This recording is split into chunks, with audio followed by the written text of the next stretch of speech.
Well, I'm excited to share part 2 of a follow-up we were doing on the frontline assembly mix I got up to a couple of weeks ago. And last week we were totally focused on the drums and the bass. This week I want to dedicate this session to talking about the guitars, because absolutely I transformed the original guitar tone into something absolutely perfect for this project. And I want to share the step-by-step process of how I got that done. So initially, let's just go ahead and listen to a little bit of the original reference mix as it was supplied to me by the band. And then we'll switch back to the mix we did a couple weeks ago. We'll just sort of A-B back and forth a little bit. Just listen to how different the guitar tone sounds.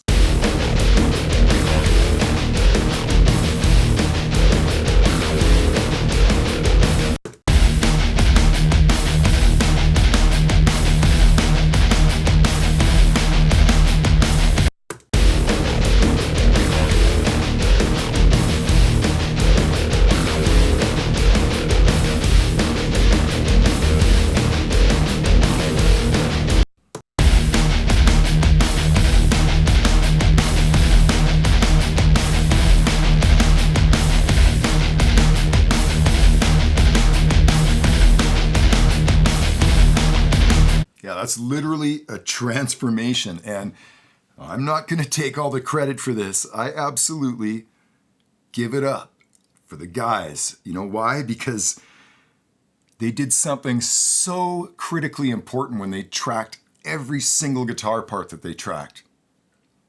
They recorded the DI signal beside the guitar track that they were recording. You know, I've shared in a number of sessions how much I like to commit as I go along the way.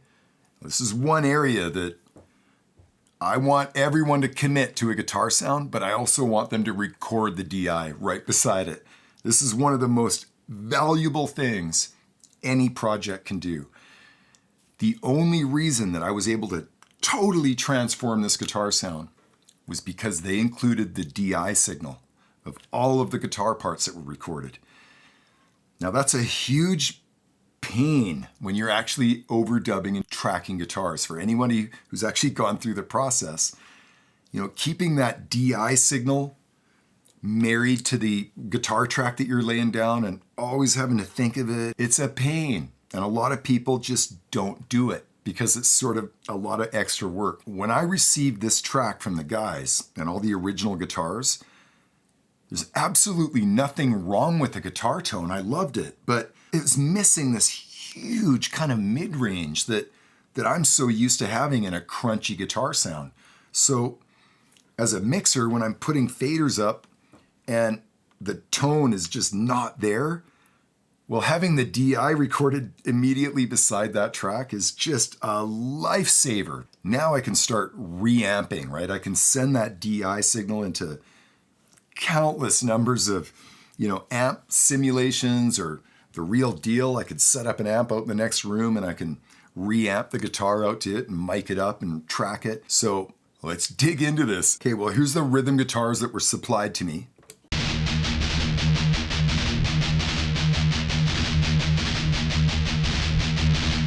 Great tone, particularly scooped, right?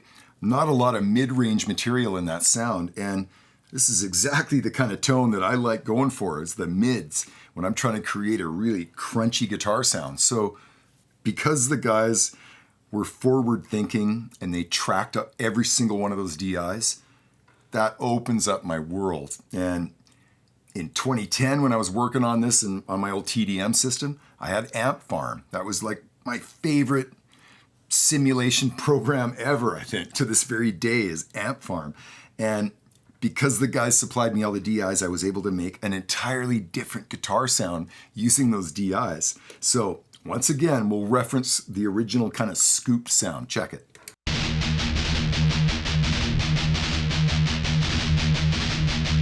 And then I introduce this.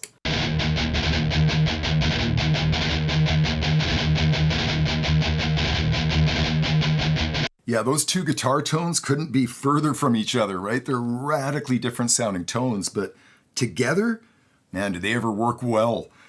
That serious kind of mid-range tone that I introduced with all of the Amp Farm simulation, There's no way in the world that that sound on its own would cut it. It wouldn't have enough guts. It wouldn't have enough beef. The beef is coming from the original guitar tone that the guys tracked. But because it was lacking the mid-range, I'm able to go for a complete kind of mid-range sound, something very different than the original, and blend them together for this.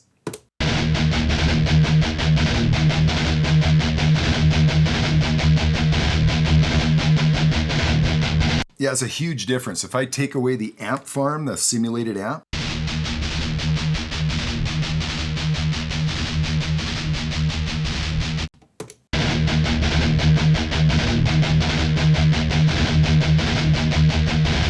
yeah, all that mid-range introduces a whole different character to this guitar part. And when it's in the track and rocking, just absolutely relentless. I love it.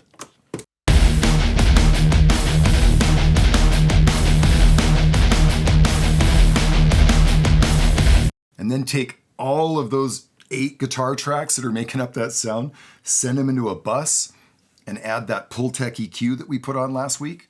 Here's what that sounds like.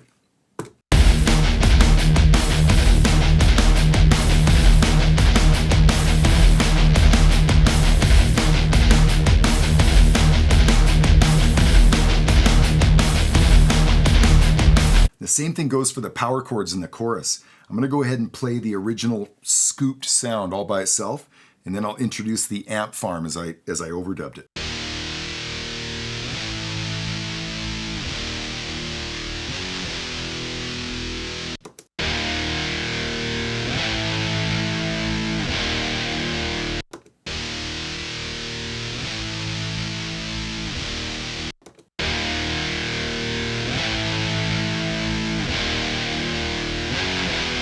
I mean, all by itself, the clean DI signal of an electric guitar sounds pretty ridiculous. Check this out.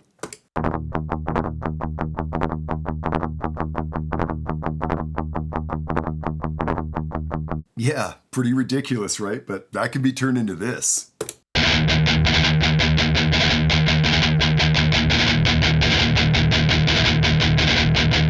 Awesome tone, and one that sounds very different than the original scoop tone that they had recorded. So that allows me to blend those two for the final result, something that is a perfect combo and a balance of both. Now let's just say the guys hadn't recorded these DIs. Well, certainly as an engineer, I would have figured out a way to work with that guitar sound, but there's no way on earth I would have been able to transform it into what it became without having access to those DIs. So big shout out to the boys for pulling that off. Now, if you're gonna record DIs and go to all that trouble, please listen to them. In other words, I've made this mistake before as an engineer where I didn't pay enough attention to that DI, and I went ahead and took the time to record it alongside of every single guitar overdub that I was doing, but I did not initially take enough time to set that sound up. Turns out, in the end, that I had fried it a bit. I had sort of hit the front end of that DI a bit too hard, and it had a little bit of crunch on it, which made it ultimately useless for anybody to use after that. So it's a critically important thing to include DI, but if you're gonna do it, do a good job of it. Record it really, really well so that somebody down the road can open that track up and be like, oh man, I love these guys because they recorded DIs and they did it in such a way that I'm able to use them effectively and efficiently in my mix. Well, I hope these last couple of follow-up sessions really help sort of bring together that long-form mix. That when I sit down to do one of those mixes, yeah, I'm not starting from scratch, right? I've got days sometimes of pre-production and effort that's gone into that multi-track, preparing it so that when I finally sit down and do that mix, that I can just focus on all the right stuff, which is the final balance, everything coming together for a killer mix. This can make all the difference, and it can elevate your mixes kind of next level. You know, I used to make the mistake for years because of the DAW of actually not doing a mix. I would literally just produce until the track was basically done, and then I'd hit record. I just lay it back.